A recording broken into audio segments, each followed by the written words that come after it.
Well, hello there, sociologists. It's time for our 4 lessons about our case study for social movements, the Metoo movement. Now, bear in mind, this is my research on the Metoo movement. If you feel that some of it is inadequate and you're not going to be able to answer certain questions, then you will need to do more research yourself. Under normal circumstances, I wouldn't be doing the research for the case study. Students would be doing it all themselves. But special circumstances, so I have provided this material for you. So let's get into it. Learning goals. You're going to know what the Metoo movement is. You're going to know the purpose of it.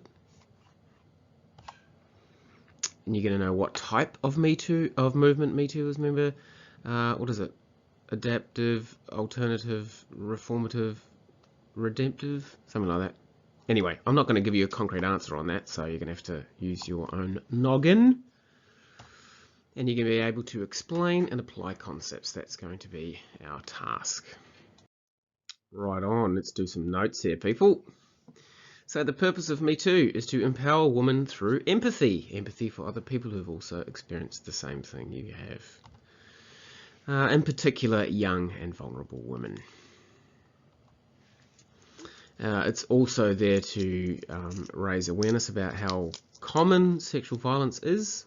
It's disturbingly common.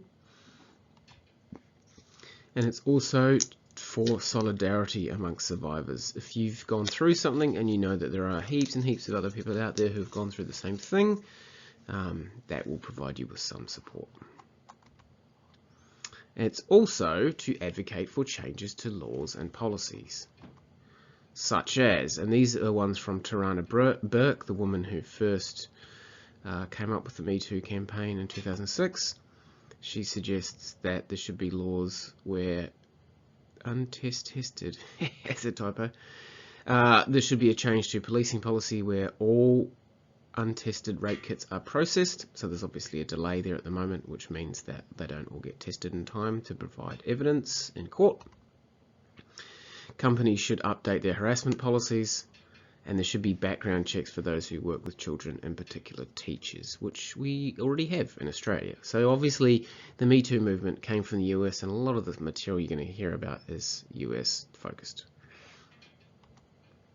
There should also be more protection for whistleblowers, for people who call out sexual harassment or who are victims themselves. A lot of the time you'll find in some of the big names that we'll talk about that the men involved are much more powerful than the people who accuse them.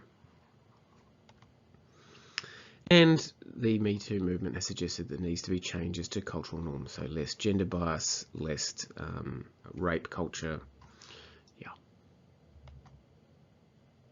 For example, people need to know the difference between flirting and harassment. There is this myth out there, and I'll probably come back to this, but you probably detect a little bit of bias on my behalf when it comes to this topic. Obviously, I'm strongly in favour of Me Too and quite anti the men's rights groups who have formed the backlash against Me Too. There's this notion out there, and I will try to preface when I'm speaking from my opinion here. The sociological imagination says that you should try to remove your personal bias as much as possible. However, as social scientists, we are humans and therefore all have a personal bias. I think it's important to acknowledge it. Anyway, there's a notion out there that men don't know the difference between flirting and harassment, but quite a bit of research was done by the Harvard Business Review, and they asked people questions about, does this classify as harassment or not? Men and women gave the exact same answers, and in fact the only real differences in answers they gave, men were more likely to say more things were harassment. So anyway, supposedly there's this a lot of men have freaked out about the Me Too movement because they think, oh no, I'm going to be put in a situation where I didn't realise where I was sexually harassing someone, but they later said I was. There's not really much evidence that men and women have different views about what sexual harassment is, so I'll just leave that one on the table. So here we go, the purpose of the Me Too movement. There you go, there's just another little different description of it.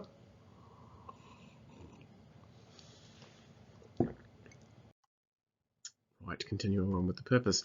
Just briefly, there's been a few criticisms One criticism of the Metoo movement was that it had an undefined purpose, or, is it all men that this campaign is trying to deal with, or just some? Is it specific actions, or is it gender bias in general? Tarana Burke has kind of gone back and defined it a bit more tightly, I think, which you saw 2 slides ago, but anyway, that criticism has been laid at the foot of the Metoo movement.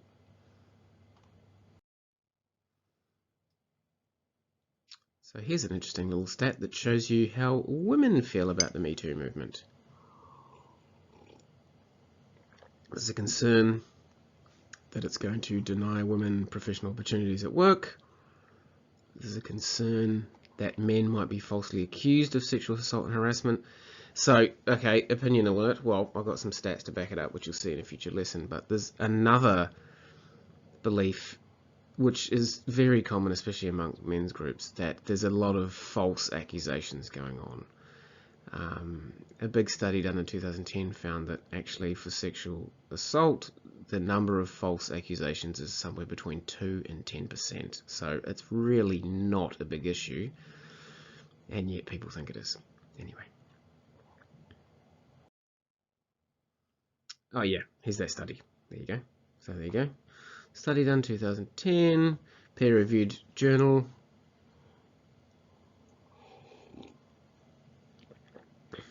And very few of them were false. Because if you think about it, the amount of trauma that you have to go through to relive the event by retelling it in a court setting, blah, blah, blah, it doesn't seem like it would be a very comfortable thing for a survivor of sexual assault to do. So why they would go out of their way to make a false accusation, it's just not common. Right. This slide should have been first, but it's not, so anyway. A description of the movement. It's a movement against sexual harassment and abuse where people publicise their allegations. And it's to show how widespread harassment is, especially in the workplace.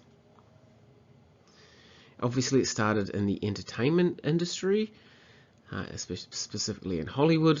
A lot of rich, often white actresses calling out sexual assault that they've been a victim to, but then, because they were like, well, as people go, I'm fairly privileged. If I'm not able to do something about this issue, then who's going to? So while it did start amongst privileged groups, it spread to other industries and other countries. So we've got a really great simplified timeline of the Metoo movement here. So you see, first up in 2006, Tarana Burke coins the phrase Me Too. She was a survivor of sexual assault. She wanted help out women and girls of colour. And then we're going to fast forward all the way through to when Ashley Judd accused Harvey Weinstein. Most of the stuff's about, this is from the Chicago Tribune. And then we have where it really blew up, which was when Alyssa Milano started up. If you've ever been sexually harassed or assaulted, write Me Too as a reply to this tweet. And that became really, really popular. Then an Olympic gymnast shows that she was sexually assaulted by a former team doctor. And that actually opened up quite a number of various gymnastics instructors who had been committing sexual assault on young athletes. And then you've got Kevin Spacey, who was accused, and they had to do the final season of House of Cards without him. And in one movie, they even replaced his face with someone else's. And then a whole heap of US notaries. Roy Moore, he was heavily accused of preying upon underage girls, but I believe that he never faced any punishment for it. Louis C.K., the comedian, he admitted to that. And then co-host Matt Lauer from NBC. This is obviously very US focused. And then the Time Person of the Year were the Silence Breakers, so that's 2017. So it was a huge moment in 2017. So there are some of the celebrities and others that launched the movement. Keeps going through here. U.S. Senator Al Franken, a Democrat, and some more celebrities. This timeline is mostly just about people who've been accused of sexual harassment and assault. And then you see there in 2018, the Metoo movement morphed or became, out of the Metoo movement came one called Time's Up, which was a separate social movement, which was about trying to end harassment, particularly in the workplace. Yeah, and everybody wore black at the Golden Globes in solidarity. Oprah Winfrey talked about it. Very influential person there. James Franco got accused.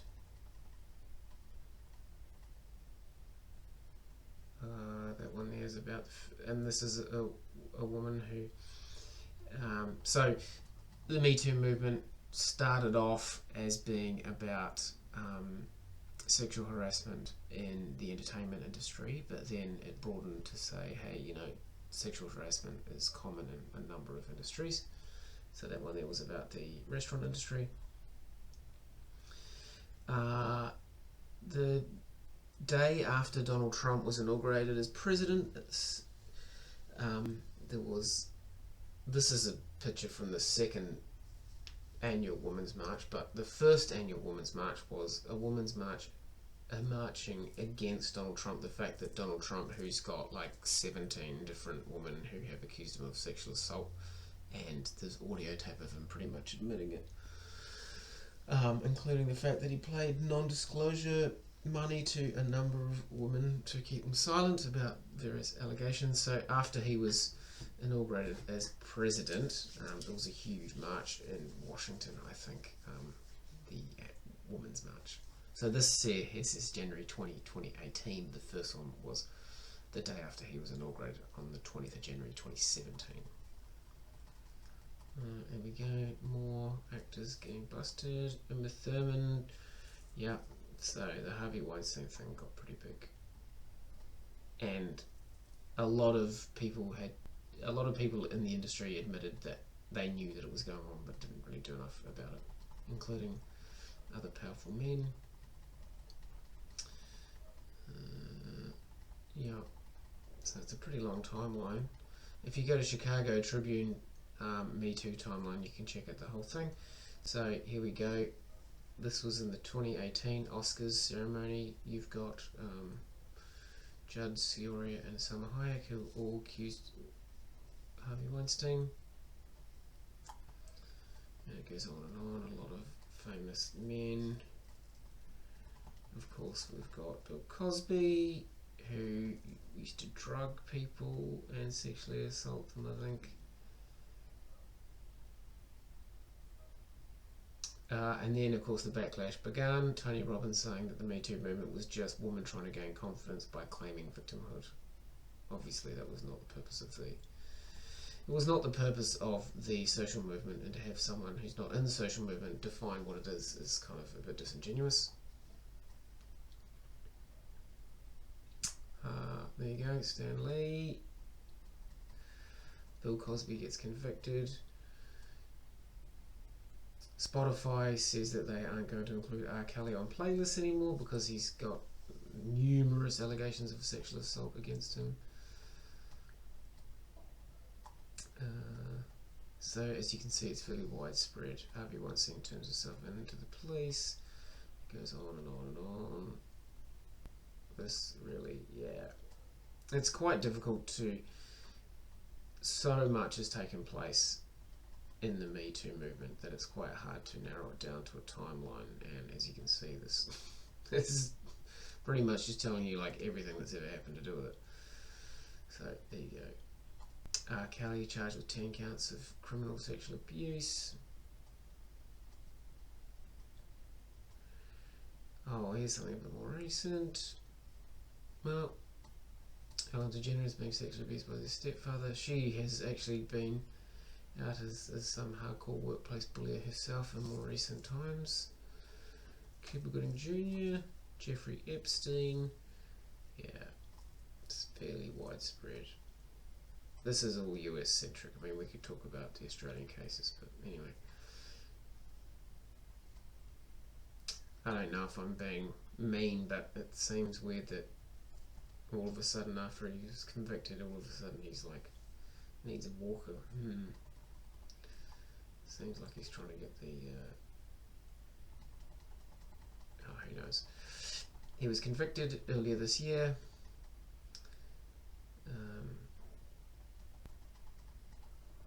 And then it's coronavirus, so not a lot of celebs moving around. There you go. That took a long time. So here is the big question. What type of movement is Me Too? And remember, determining which of those 4 types, alternative, redemptive, reformative, and revolutionary, is based on your answer to 2 questions. How much change, limited or radical, and who's changed, everybody or just specific individuals? So there are the 4 types. I get the feeling it's reformative. There is arguments for it being able to be put in other groups. So how much change is being required? It's, people not sexually harassing or abusing others. Is that a major change? I would argue no. I mean, like, the effects of it are major, yeah, of course, but just don't do that thing, I don't think that for the perpetrator it's a major change. I'm saying it's a minor change.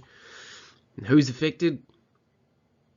Well, I would argue everyone, because I think that the deeper goals of the Me Too movement are to reduce marginalisation and gender bias, which I think does affect everybody. There's an argument to say it's just some men. So based on my answers to those 2 questions, I would put it in reformative.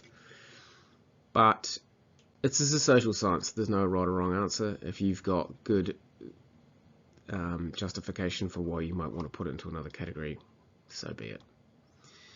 One sociologist has said that it's a redemptive movement for survivors, because they are imagining a social movement for themselves personally, because the act of detailing and coming out in public with your story that you have been a victim of sexual assault is quite radical change for you personally. So that's flipping it on its head. That's saying this is imagining a social movement that's trying to help out the survivors, whereas my answers have been trying to reduce sexual assault from happening. So 2 different ways of looking at it. As with most social movements, there are still some people within the social movement, maybe at the fringes of or whatever, who have different views, and some of those people want revolution. So some more stringent feminists perhaps would like to see the patriarchal system brought down completely, and that really does, depending on your interpretation, underpin a lot of what goes on in our society. So getting rid of the patriarchy and all these other forms of inequality would arguably be quite a radical change for everybody. And so based on that, you could say it's a revolutionary social movement. I think it's safe to say that most people in the Me Too movement aren't arguing for radical change. So probably reformative. Maybe for the survivors you could say redemptive, and some in the broad movement might classify it as revolutionary. Sorry, I can't give you a concrete answer there. Welcome to the social sciences. Some awesome signs there on a Me Too march. Nice use of imagery. Right, here's an activity explaining and applying concepts. So there are the 4 concepts. What I want you to do, I want you to explain what these 4 types of social movements are and evaluate Me Too against each one. So just 1 or 2 sentences saying why you think, or to what extent you think it could be called an alternative one, to what extent you think it could be called a redemptive one, and then after you've done that, just really quickly say which one you think it fits most closely into. You can agree with me or not, whatever. Right on. Tarana Burke, the originator. Here is her talking about the moment it started and where it's going. Check it out. My name is Tarana Burke, and I'm the founder of the Me Too Movement. Metoo is a movement that was founded in 2006 to support survivors of sexual violence, in particular Black and brown girls who were in the program that we were running. It has grown since then to include supporting grown people, women, and men and other survivors, as well as helping people to understand what community action looks like in the fight to end sexual violence. I was working and living in Alabama at the time, and we started this organization called Just Be Inc., and that was about teaching the young women who we worked with, helping them develop a sense of self-worth, which we differentiated from self-esteem, right? Our theory was that you have to build a sense of self-worth before you can have a healthy self-esteem. We were encountering numbers of girls who were disclosing sexual violence. They were disclosing their experiences. And sometimes they didn't even know that it was a sexual violence, right? They would just tell us things like, I had a 7th grade girl, 12 years old, say to me once her boyfriend was 21 years old. And I thought, you know, that's not a relationship, like that's a crime. We put our MySpace page up, and within days, and there was no such thing as viral back then, but if there was, this would be as close to that as possible. Within like a week or so, we had so many responses from women who were like, thank you for doing this. This is really amazing. How can we be involved? We need help. And we realized this is bigger than what we thought. You know, people call me a leader of this movement, and I accept that as a title, I guess, but I'm a worker more than anything. And I think it's just helped me to scale up and to expand the work that I've been doing, and the vision I have for this work. It's given me a larger platform to speak about it, talk about it, and more resources to actually implement some of these ideas.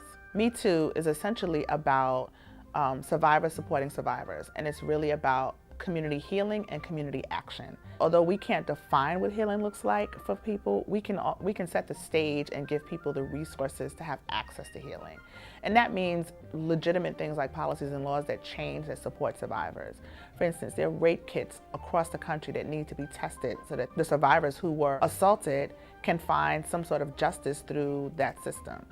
What are the policies that are in place in the local school around vetting teachers? People at work can organize to take and examine your sexual harassment policy. The Me Too Congress bill gets rid of the forced 90-day cooling off period that people who work in Capitol Hill have to have before they can file a sexual harassment claim. When that's passed, that will set a precedent, hopefully, for the country. A lot of times survivors aren't even asking for people to be fired. A lot of times they just want their story to be told. They want to say it out loud and have some level of accountability. We have to talk to survivors for what they need. We are the ones who have to define what justice looks like. And so the other part of it is around community action.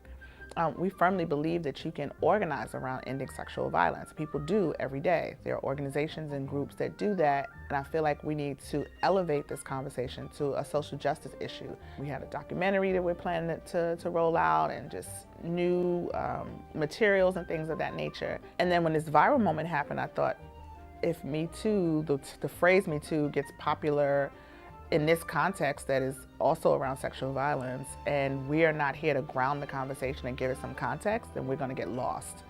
And this work will get lost. And so I definitely panicked at first. And then I had another layer of panic because I was like, God, there's millions of women disclosing their experience, or people disclosing their experience with sexual violence, and there's no container to process this. Like, there's nobody here to help them to walk through what disclosure feels like. What do you do after you put #MeToo? It's humbling, first of all. It's deeply humbling to have people invested in this idea that was really essentially started to help our community. But it's also, it's hopeful that, you know, the world is changing to a place where we can have open discussions about sexual violence and how it affects people, millions and millions of people around the world.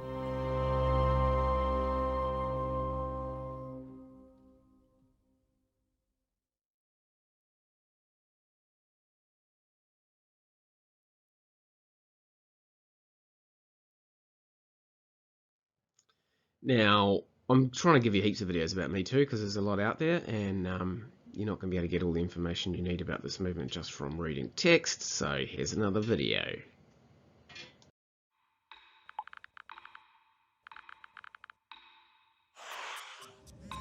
We're at a historic tipping point for women. In October 2017, the hashtag #MeToo spread across the globe. What began as a Hollywood sexual assault scandal sparked a public reckoning around the world. Thousands of women are using 2 words on social media to identify themselves as survivors of sexual harassment and assault. A watershed moment in our New laws have been passed, and powerful men have been forced to step down, sorry for the damage that Oxfam has done, face arrest and conviction. But now, Me Too is igniting wider debates Day is on the horizon. about the ability of legal systems to deliver justice, The problem here is our systems are not strong enough to back them. about how men should behave around women, We don't know what the rules are, and it turns out that there's way more of them than you thought. and about the battle for gender equality. First you had Me Too, and now you have Now What?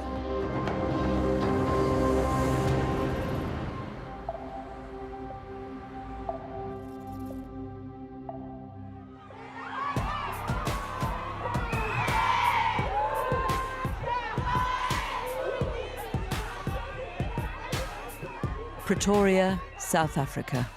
Inspired by the global Me Too movement, these women are protesting about the country's high rates of rape and femicide, the deliberate murder of women. In South Africa, the number of women killed by a partner or family member is 5 times higher than the global average. Okay, Sanbonani. I would like to officially welcome each and every woman here. Sifikile ePitori, whether they like it or not.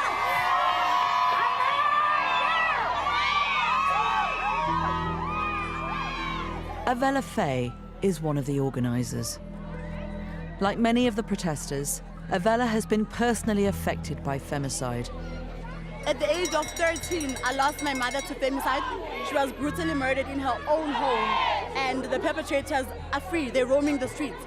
So not only was I failed by someone we knew as a family, but we were failed by the justice system. Here, even a recent president, Jacob Zuma, has been accused of rape. The charges were dropped in court in 2006, but sexual and physical violence have continued to afflict all levels of society.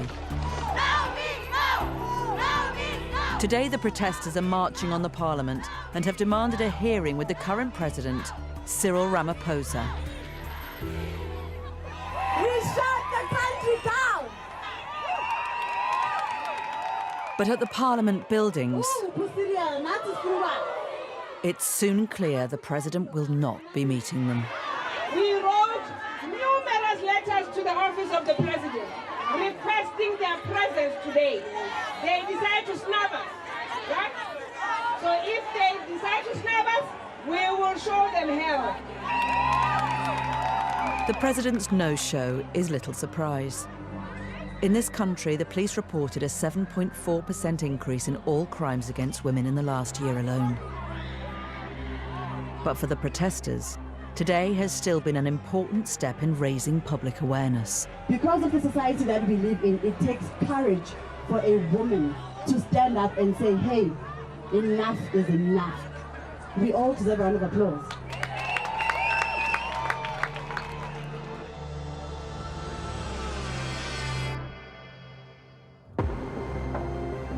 In Johannesburg, Gigi White runs the charity Get Up Women.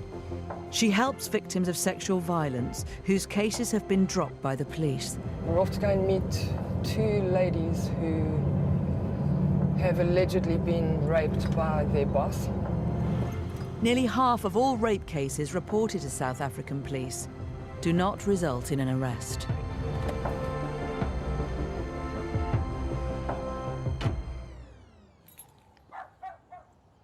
Okay, so before we start, These 2 women allege their boss sexually assaulted them at work.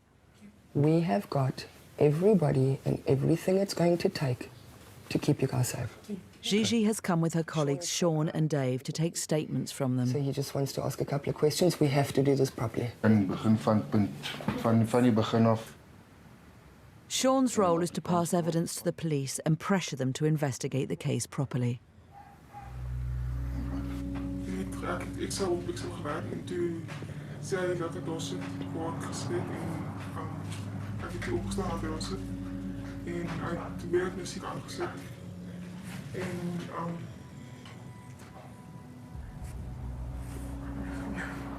Swan, put your tit. Put your tit.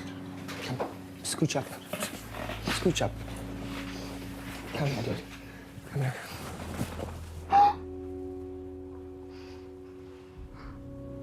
Dude, we're gonna fuck this like her.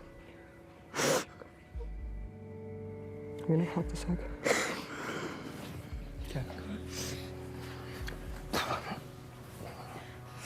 Okay. Who did you give the statements to? Did you go to the cops? Yeah. Okay. And where did the case go from there? Hulle het gesellig my in hof toe roep na te reden. When was this? Dit was 2016. The women suspect their boss bribed the police to drop the investigation. He doesn't know enough people, trust me. He's gonna need to know a lot more after this one. It's time to face justice. And we will go through the whole entire thing with you. Every case, every court appearance, we will be there. You will not do this alone. Good. I think this is going to be a lot uglier and a lot bigger than what we first thought. As a third woman has now said she was assaulted by the same boss, Gigi hopes the police can be pushed to reopen this case. But things could hit a familiar brick wall. One of the biggest issues that we have with the cops, everybody's prepared to take a bribe. The number of women asking Gigi for help has increased since Metoo. Yet she's worried there will be no lasting impact in South Africa unless there are more prosecutions. We have this huge big movement that started. Women are getting up, they're telling people exactly what happened and how it happened. And the problem here is our systems are not strong enough to back them. If we don't start getting the prosecution done and getting these women justice, we're just going to end up sliding backwards. In America, the Metoo movement is starting to have an impact on the justice system. A new day is on the horizon. Following the Harvey Weinstein scandal, over 300 public figures have donated millions of dollars to the Time's Up Legal Defense Fund. Women have united to claim that time is up. At these small, unassuming headquarters in Washington, D.C., giant steps are being taken. We've got farm workers, retail, hotel workers, nail salons, poultry workers. American women can apply to the fund for free legal support if they have been sexually harassed or assaulted at work. So far, there have been over 3,500 applications, mainly from women in low-wage industries. Could I get your first and It's up to interns like Noah to field the rising number of calls. These are the list of intakes that we're going to be sending attorneys to. We have it listed as, workplace sexual harassment, other workplace sex discrimination. There's probably at least 30 or 40 here just for today. Some of the claims stretch back decades. The most memorable case I had to deal with was a woman in the military. She was sexually harassed by her superiors, by the people around her, and it kind of destroyed her life. She told me, "You're the first person I've ever told this to." Applications vetted here in Washington, D.C. are passed to a network of 700 lawyers working across 48 states. The fund has already filed claims against McDonald's, the US Postal Service, and Walmart. They hope this will prompt other major organizations to change their own rules about sexual harassment. Employers have an opportunity to lead right now. They don't actually need to wait for new laws to pass. They can right now, today, decide that they're going to put this issue at the center of their organization. Me Too has prompted some companies in the West to introduce new measures to deal with sexual harassment. But it has also provoked an all-too-predictable backlash. I've seen signs of kind of panic around sexuality and particularly a tendency to vilify all men. People are not actually going through any court process. We are risking a kind of sort of social media lynching. Some of the backlash is being fueled by the anxieties of men forced to think about their behaviour in ways they've never had to before. Well, everyone always feels uncomfortable when they don't know what the rules are. And now we don't know what the rules are, and it turns out that there's way more of them than you thought, and that the punishment for transgressing against them is way higher than you could have imagined. You'll say, well, that's just a... Clinical psychologist Jordan Peterson is known for his controversial and extremely divisive views on gender. You agree that it's unfair? If you're a woman... Not necessarily. And on average, you're getting... He's one of the most vocal critics of Metoo and its impact. The whole purpose, in some sense, of the Metoo movement is to make men much more nervous about any manifestation of any behavior that's vaguely sexual under any circumstances whatsoever that are professional. Well, it's starting to bend and distort company policy. NBC prohibits hugging, and Netflix doesn't allow you to look at anyone for more than 5 seconds. Now, really? That's supposed to be a solution? Who thought that through? It's the suspicion of men, I would think, as men per se, that's clearly not in anyone's interest at all. So, I don't want to shock anyone, I really don't, but the world is still run by men. And I'm just not sure it's going that well. Facebook's COO, Sheryl Sandberg, is a leading supporter of Metoo. Even she is worried that some of the reverberations could prove counterproductive. I think Metoo is an opportunity. It's an opportunity to get rid of behavior that never should have happened in the first place. But we want to make sure this doesn't have negative consequences. Sandberg is a prominent advocate for gender equality in business and the founder of the women's empowerment foundation Lean In. In early 2018, a survey conducted by Lean In found that Metoo has had an adverse effect on gender relations. U.S. senior managers who are male are 3.5 times more likely to hesitate to have a dinner with a female junior colleague, and almost half of male managers are nervous about having a one-on-one meeting with a junior woman. You can't do work if you can't have a one-on-one meeting. My view is everyone should be able to work together, have one-on-one meetings, and behave appropriately. But at a very minimum, make access equal. If you don't feel comfortable having dinner with women, don't have dinner with men.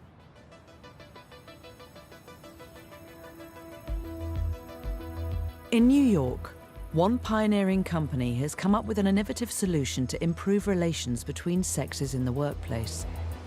There we go. That one is all set up. Morgan Mercer is the founder of Vantage Point. Her company is exploiting the power of virtual reality to train men to see the world through women's eyes. Research shows that most men don't actually have a mental framework to reference. So most men quite literally do not understand what sexual harassment feels like. Today, a team from customer analytics firm Castora will be exposed to sexual harassment scenarios based on real-life case studies.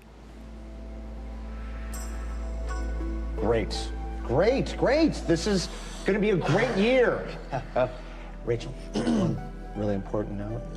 Remember, it's a party, so pack something fitting. A lot of times with sexual harassment, it's the buildup, the body language and the feeling of the elephant in the room. I honestly don't know if I want to go anymore. What do you mean? We've been working on this for months. And what about all the after parties? Well, honestly, look, that's part of it. James was texting me all night, asking me what I'm gonna wear. So what did you guys think of it? I was shocked at how real it actually felt. Yeah. Yeah. They look at you and it's just the whole how quickly a seemingly non-harmful conversation about going out as a team or something or having fun as a team can turn into awkwardness and harassment. It feels like it could be here. That bench they have, I've seen it a million startup offices. A man was sitting too close to a woman and it was right next to me, right? So I felt pretty uncomfortable. And also her reactions to some of the comments too, you could pick up on some of those cues. So the discussions that have taken place in this past year especially, I think people are innovating in ways to facilitate better conversations, like using technology. Stuff like this is incredibly important right now. Large companies including Google and PricewaterhouseCoopers have expressed interest in using this VR technology to train their workforces, as has the US Congress. It all points to an important shift. I think that we're at a pivotal point in society where women's roles are being questioned. We have fought for rights, and now we're fighting for equality in the workplace.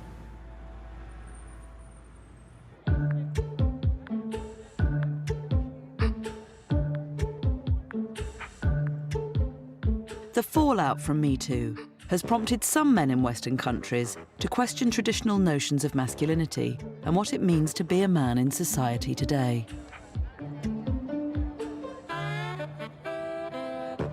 In Britain, former filmmaker David Fuller recently founded an alternative men's collective focused on challenging conventional forms of male behaviour. Thanks for coming. Could you come in a little bit? Let's make it a little bit more cosy. Men are being challenged culturally right now, and I think the right response to that is to up our game.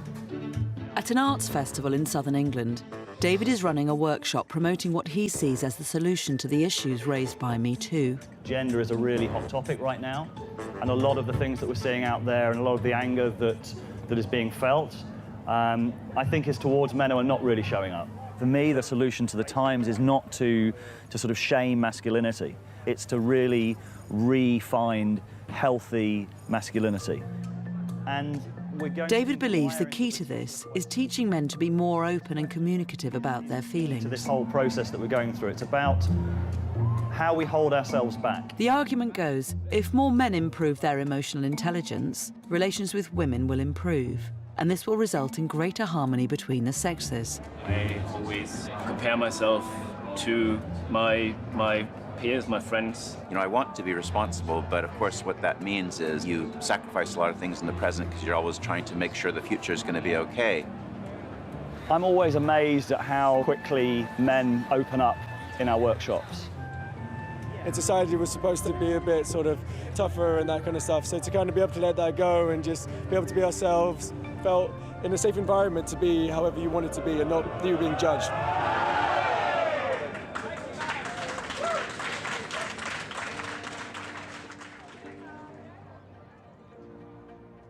It could be some time before fringe groups like this make any real noise in mainstream society. But gender roles and gender relations are being questioned more than ever before in the wake of Me Too. Me Too started as a conversation about sexual harassment in the workplace, but really it sheds light on that problem and an underlying fundamental problem, the lack of power that women have historically had. This global movement has helped expose a flaw at the heart of all societies and unleash powerful forces for change that might just kickstart efforts to fix it.